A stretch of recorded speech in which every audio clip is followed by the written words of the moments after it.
The Jets this year are facing a challenge of life without Tim Tebow. And this is going to be a transition because last year, well, to say that the Jets have had quarterback issues would be an understatement when you say, Joey. Completely.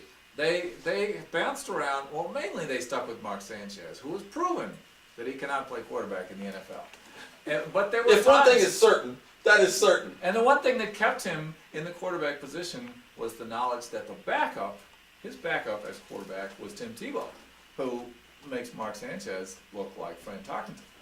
Now, Tebow is gone. Wow, that's a stretch of an analogy, but you've painted a picture the Jets had no choice. It's not even fit for PBS.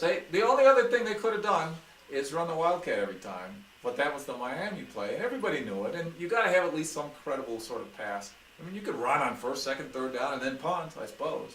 Or they could have just punted on first down and put their defense back on the field, because that was their better half. Anyhow, Tebow recently donated $300,000 to the Red Cross in a fundraiser so that Travis Forrester could win the prize for whatever competition. Some guy that's on the Atkins diet, right? Oh no, his name was Atkins. Travis Atkins. Trace Atkins. It's all connected. Trace Atkins. I knew what I was talking about, but related it made it more to funny. Travis Forrester, who's actually a fictional character from a cartoon. But anyway, so Tebow, he's doing something good with his money.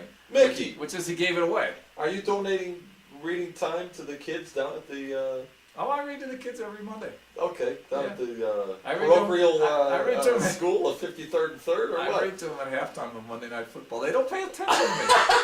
Monday Night Football. First of all, because they're listening. They got their headphones on. They're listening to the halftime Well, if you show. if you start teaching them about the point spreads, then it'll get interesting. Yeah, I know. I'm trying to keep those kids out of gambling. Have you? No. In this neighborhood, it's impossible. It's impossible. I've never met a person that could incriminate themselves in less than 3 seconds. What? If you don't want the truth, don't ask me a question like that. You can't go around the block in this neighborhood without running into a street bookie. In fact, and they have no morals anymore. They'll take a bet on credit from a 12-year-old, and they'll say, "I know you can't pay, but your father can, and your uncle can, and your brother can. So go ahead. What do you want to bet on?" So what do you like? What do I like? And they're talking about colors and animals. And I mean, how well do they do when they go, "Oh, I like the lions because I love the lions in the little animated shows that they watch." Well, they end up doing better than the adults, don't they? I'll tell you the lowdown on how well they do. They actually do better than the regular customers because they're kids and they don't know any better. And they pick by colors and animals. It works better than spending hours poring over a spreadsheet and reading all the latest injury reports and trying to figure out what team's got a psychological head case this week because I don't know what happened. So it goes something like this, huh?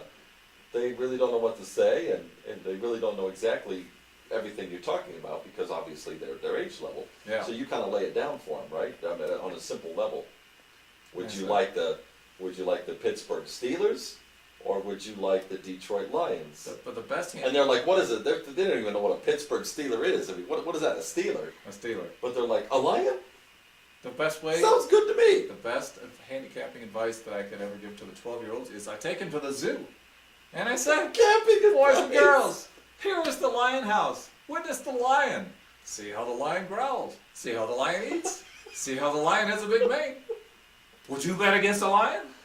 Case closed, and then Sunday comes along and they know exactly what they're doing. I've got a better idea, which I think is it's a bit costly and it's very ferocious, if you will, but I think it's probably of all the anecdotes and of all the theorized ways of picking the NFL teams, I'd say all the teams that have animals, we should just put them in a ring, and whichever one is more injured or unfortunately maybe doesn't survive.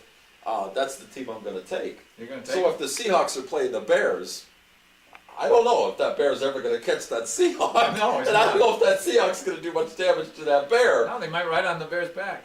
There you go. But whoever's the least injured by the end of that 14-rounder, that's who I put my money on. It's as good a theory as any.